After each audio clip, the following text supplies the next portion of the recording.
Hello there. Today we'll be talking about reagents and the reaction conditions.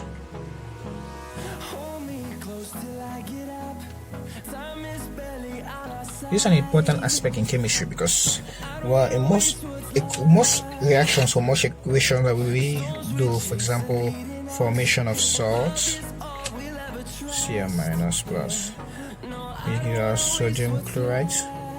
They occur at using certain reagents or certain catalysts and under certain reaction condition. That is, you can't just pour sodium chloride. Actually, you can do that, but that's some reaction which you really can't do it unless you have some reagent and some reaction conditions. Let's take, for example, alcohol,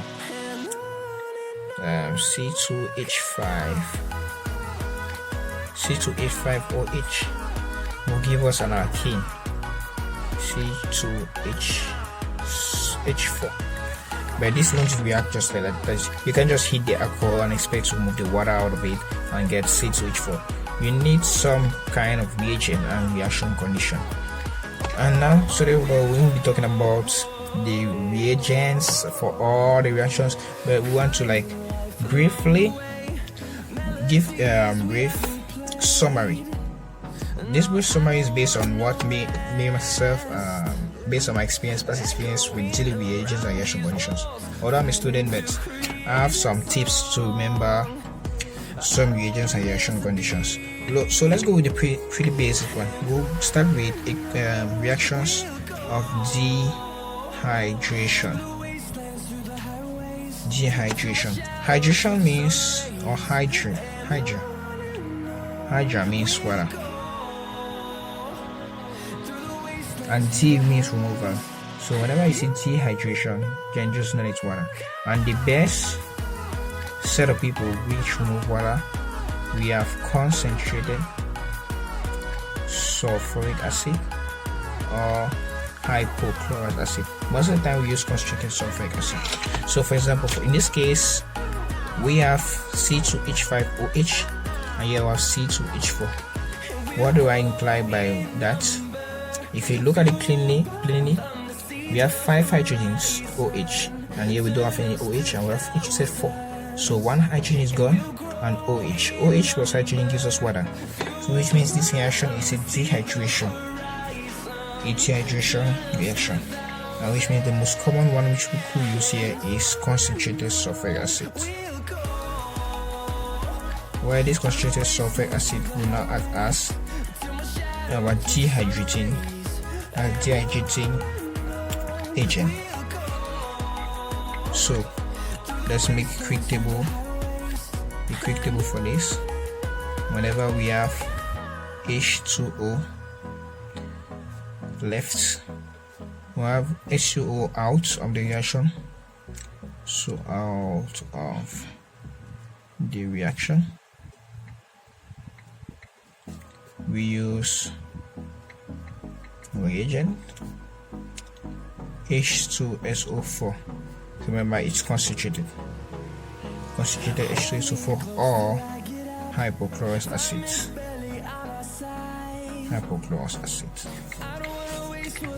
So what if now, rather than an oxygen, hydrogen only is removed? So if it's hydrogen only, then it will be dehydrogenation.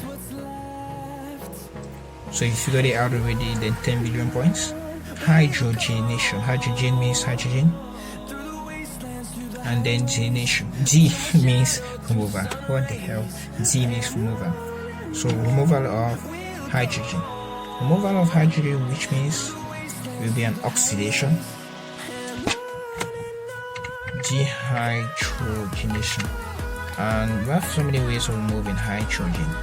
Now, for halogenation, which is halogenation, which is an addition of halogens, we'll just add hydrogen in this gaseous state. Any hydrogen will go like Cl2. Why? Because hydrogens are electronegative, which means when put in a reaction, they will just come and grab stuff. So for example, let's get back to methane plus, let's just say use bromine. gas. No, this not 12, this 2, this 2, this 2. So we get a CH4, no, CH3 Br plus H Br. What about a double bond? For example, CH2 double bond CH2 plus bromine gas. Yeah, no hydrogen will be displaced because this space here is like this an electron density, high electron density stuff. So this is a nucleophile because it has a lot of electrons. This is a nucleophile. This is an electrophile because it has a lot of electrons. No, I'm confusing myself. Okay, sorry. Let's get back. This is a nucleophile because it has a lot of electrons, and hence from time to time will become a dipole that is will be slightly positive on one side, slightly negative on the other side. So the bromine, if put under normal conditions, not UV light but instead heat, we'll get heterolytic fission to get a Br minus and Br plus. So this heterolytic fission will now cause the negative part of the bromine to go to the positive side and the positive side to go to the negative side. So since it's a nucleophile, the double bond will break and we'll get a CH2 bromine. Remember, this was the carbon that's slightly positive, therefore the negative bromine comes here. While the CH2, which was negative, the bromine comes over here. So for halogenation, most of the reactions don't do on UV light, though in the presence of heat with gas. Oh yeah, some of them you actually have to use UV light for some of them. Now UV light is like, although it's doing homolytic fission for most halogens or for all halogens, UV light will actually speed up the reaction. UV light, let's say X for halogen, in terms of UV light, it actually speeds up the reaction. And that's why it's very dangerous. That's why you're not recommended to react something like I don't know, anything with a halogen in the presence of UV light. So that's for halogens. So of course, if we talk about halogenation, then what about the halogenation? Well, for the halogenation, all you have to do is to react whatever you have created here with silver. Silver is the test for halogens. You want to test any organic compound which has halogen, you test it using silver, a silver ion. We could also use something like sodium or any metal will go. Any metal will go. They have pretty much affinity with silver. It's like it's your childhood friend. It's your childhood best friends. So let's take for example CH3Br. If you react it with silver hydride, then you will get CH4 plus silver chloride. Finally, let's talk about the reagents. SOCl2, that's cyanide chloride, BCl5 and PCl3. These are good reagents because they are used mostly in one of the best reactions that I've seen yet, which is amides, moving from an amide to a nitrile. So notice what happens here. The oxygen here goes and the hydrogen here goes, which means we have water on the other end. But what actually happens? Let's break it down. So we have RC double bond, NH2 plus SO Cl2. So what happens is that this sulfur right here, this SO, is derived from the SO2, sulfur dioxide, which means it has high chances. We have high chances of giving a sulfur dioxide. Why? Because we have this oxygen in a double bond, high electron density, and this is a nucleophile, meaning side positive, side negative. So the SO will undergo a nucleophilic attack. Will induce a nucleophilic attack on this double bond, which will cause it to come and react here and cling to the oxygen and tear the whole big organic carbon. Hey, this oxygen here, I want it. and so you come and grab it out to give us sulfur dioxide, which is a good living group. So it's like a thief that comes, steals it, and then like whew, it disappears. And the same thing goes for the hydrogen. The hydrogen are both linked by the chlorines.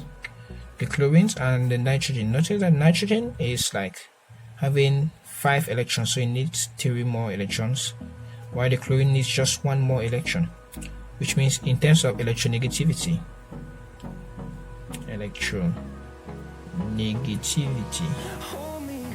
chlorine beats it up. So chlorine sees that he has 2 hydrogen protons. And he wants it. It's been dumped by the SO, which means we're left with Cl2. And therefore when talking about strength of electronegativity, strength of taking electrons from other people, chlorine is stronger than nitrogen. So nitrogen will be left clinging, will be robbed of its hydrogen. So technically, sodium chloride is like a set of a gang of thieves, with each of them having a purpose. This SO is like, oh, I really wanted oxygen and get into a gas and get out of here. So he goes and grabs it, leaving the Cl2. The Cl2 not wanting to stay alone, or he could stay alone, but sees an opportunity to become acid and become more stable. Since the nitrogen is less powerful than the chlorine in electronegativity, that's the power of grabbing electrons from other people, or grabbing protons from others, the chlorine grabs its hydrogens, giving us HCl, which also is a gas and hence a good living group. So these two thieves get away. Now we're left with a nitrile. So this is one of the best ways to move from nitrile, from an amide to a nitrile. Again, I said amide because there's so many other ones. Amide to a nitrile. We have other uses of thionyl. For example, moving from a carboxylic acid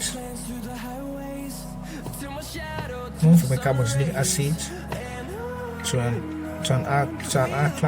alkyl chloride. We'll still use this guy. So let's break it down. COOH. Because I like using thionyl chloride because it gives 2 gases, which means we're left with only the compound which we need. So what's the time I'll use thionyl chloride?